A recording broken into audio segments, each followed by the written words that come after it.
Let us see the next question.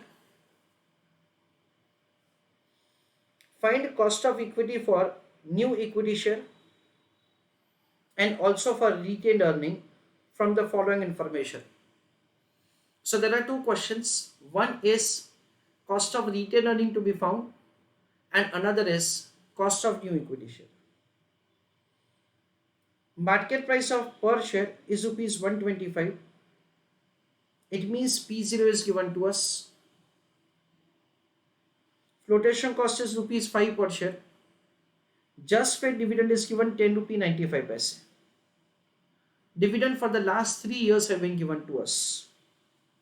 It is 8 rupees, 9 rupee 36 paise and 10 rupee 95 paise. I request all of you to go through the question, please. So dear students, over here the question is not providing the information about the growth rate directly, but it has been given to us indirectly. Taking into account the dividend information, we can make the calculation of the growth first year to second year to third year. We can see that there is an increase in the dividend, so there is a growth in the dividend. So we are required to calculate the growth rate from the given information, and based on that, so we'll make the calculation of answer. So I request all of you to write an answer along with me. Working note number 1, calculation of growth rate,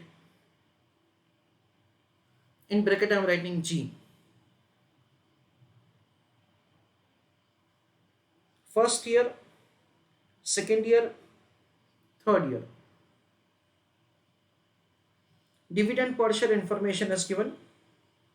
It is 8 rupees, 9 rupee 36 paise and 10 rupee 95 paise. Based on this, we'll compute the growth, that is, say, the change in the dividend per share. From 8 rupee, it increases to 9.36. So it increases by 1.36. From 9.36, it increases to 10.95. So dividend per share increases 10.95 minus 9.36, 1 rupee 59 paise. Now using this two information, we'll compute the growth rate. Growth rate can be found like this. 1 rupee 36 paise is increase over 8 rupees. So we can say that 1.36 upon 8 into 100, that comes to 17%.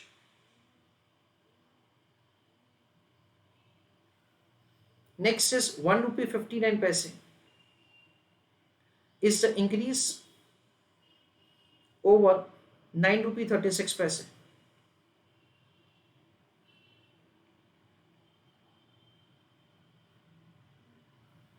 So 1.59 upon 9.36, that comes to 16.99. That is very near to 17%.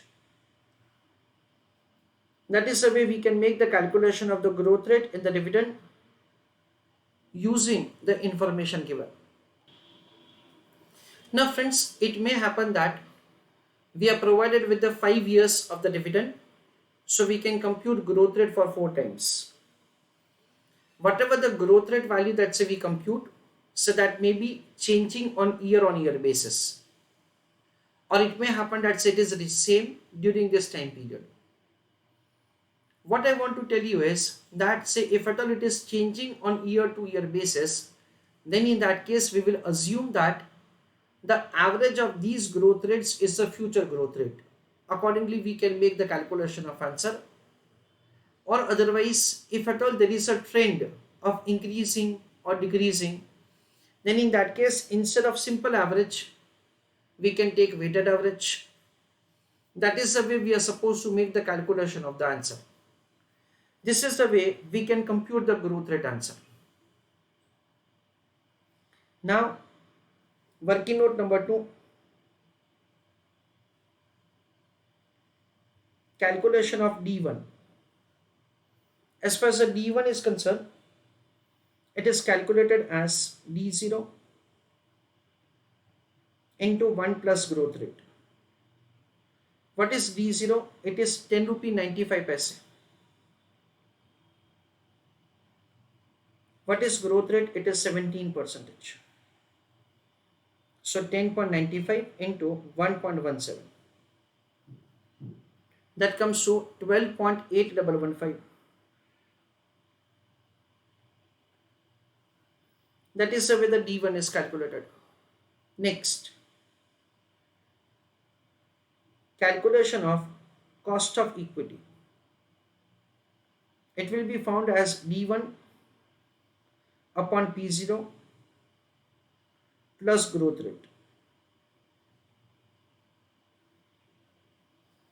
As far as the D1 is concerned,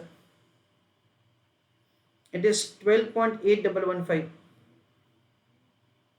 divided by P0. P0 is 125 plus growth rate 0.17. Dear students, let us calculate first of all cost of retained earning, because in case of the cost of new equity share, we are required to deduct the flotation cost. So 12.8115 divided by 125, so 0.1025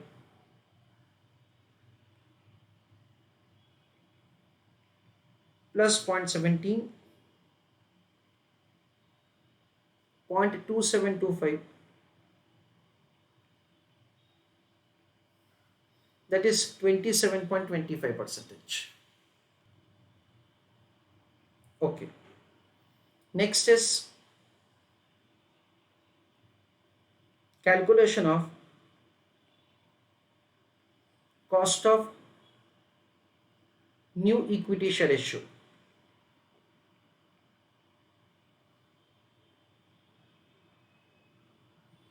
In that, D1 upon P0 minus flotation cost plus growth rate. The value of the D1 is 12.8115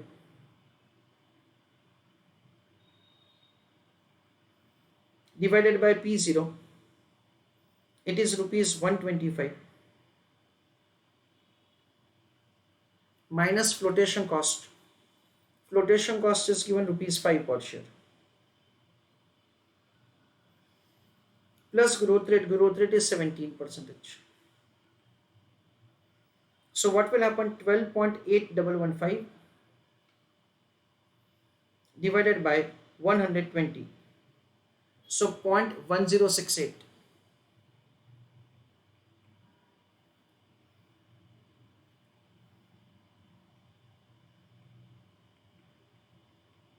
Plus 0.17, 0.2768, that is 27.68%. This is the way cost of new equity share is required to be found. So this is the way the cost of retained earning and cost of new equity share is calculated.